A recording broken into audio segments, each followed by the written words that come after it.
Hi everyone, so this video will be talking about how can we engage learners by asking good questions. Now let me ask you a question. Have you ever been to a group before that the facilitator never asked you a question? Well, how did you define or say that experience? Well, I'm sure you will feel very bored and lost your interest, and you probably don't think you want to go back to the same group again. So here, this segment, we will talk about what are some of the ways that we can ask good questions. Now, there are 4 types of questions. You probably know this already.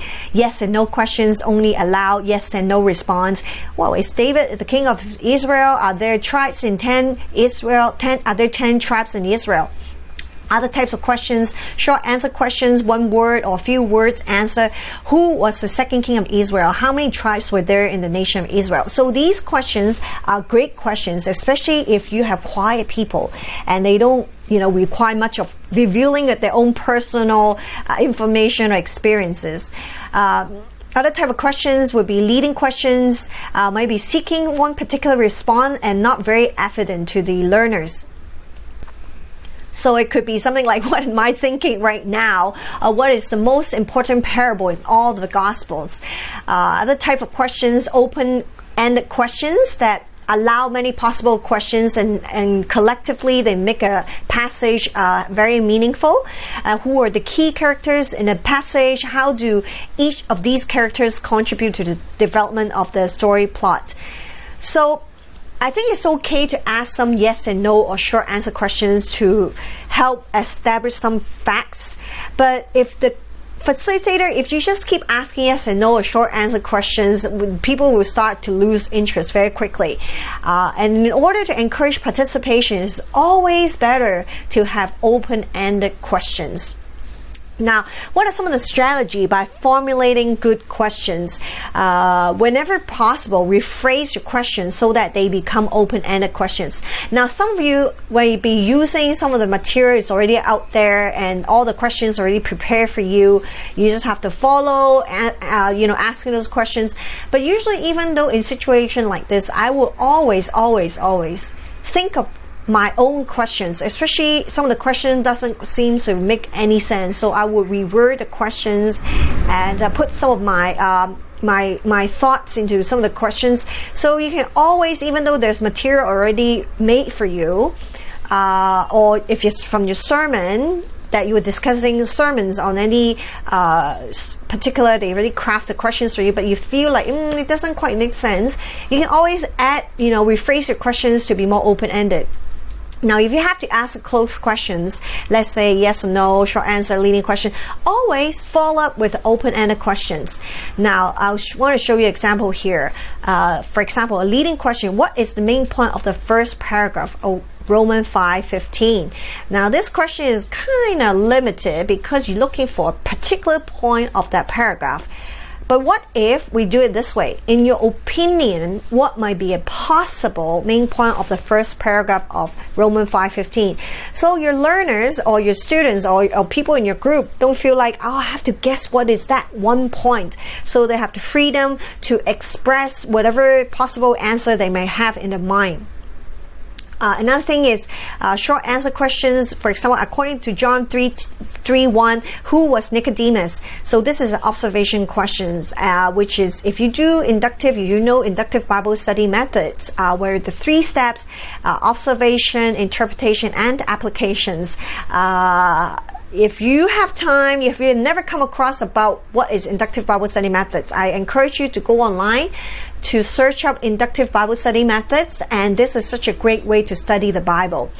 So observation basically will observe the passage. What does it say? What does the passage say? It's like looking at the facts, right? You're a detective. What are some of the facts in the text? Not talking about going to commentaries, but just the text itself in front of you. What does it say? So you want to follow up with some of the open-ended questions.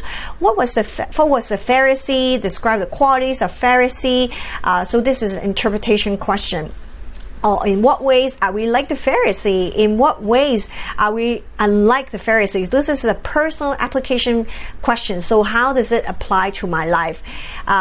So I hope that if you have time, if you're ladies, if you're wives of ministry, husband, I encourage you to join our Partner in Ministry program, which we have an awesome program of a course on Bible study methods. And I wish you can, even if you're married, you're wives, you feel free to audit our classes as well, because you will learn a very solid biblical skill to how to study the Bible in depth. But if you're a guy listening to this, we welcome you to come to East Asia School of Theology, also audit our classes, which is our Bible study method class.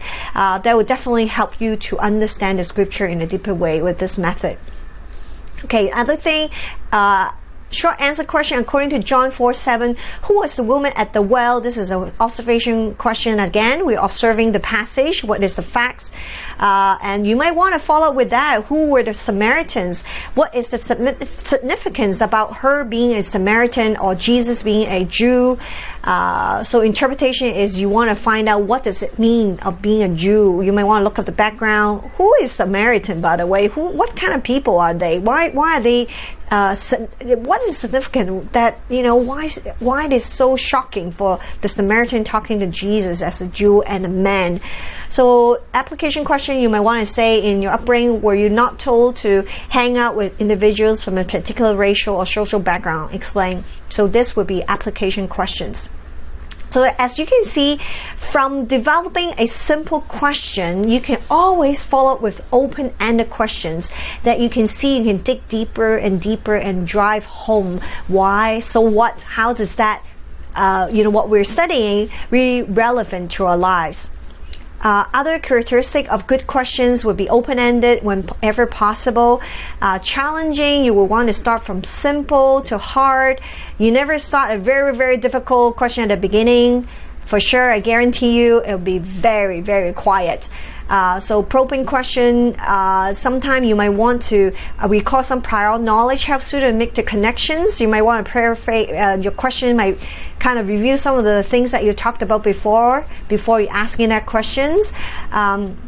That could be great for review questions. And clear wording must be simple, easy to understand, and concise, cover only one thing at a time. Also help learners to move forward, to understand what's the big idea. What is the big ideas that you're trying to come across?